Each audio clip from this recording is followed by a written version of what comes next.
Za ovaj preukusan doručak potrebno je najprije da izrendate oko 50 grama sira edamera ili bilo kojeg drugog žutog sira.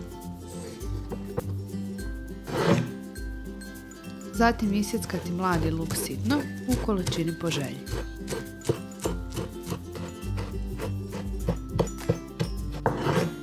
A onda i jedan manji paradajz isjeći na kriške.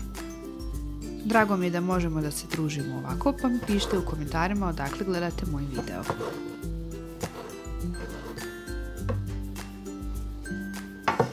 Pripremite jednu posudu ili tepsiju i stavite jednu tortilju u nju. A onda izlupajte 2 jajeta u tortilju, dodajte jednu kašičicu soli i umutite.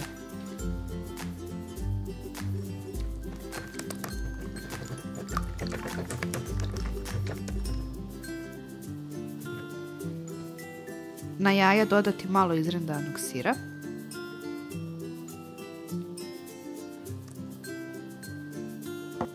Zatim onaj prethodno izrezani paradajz.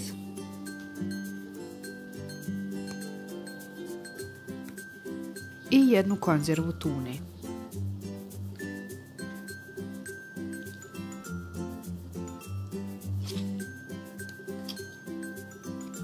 Preko tunjevine poredati malo kukuruza. Zatim ponovo sir i mladi luk. A onda preko dodajte ostatak sira.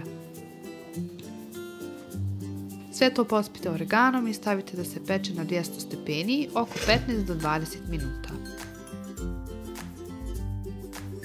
A vi ne zaboravite besplatno da se prijavite na moj kanal kako ne bi propustili nove recepte. Probajte napraviti ovakav doručak i javite mi vaše utiske u komentarima. Vama hvala na gledanju, nadam se da ste uživali i veliki pozdrav!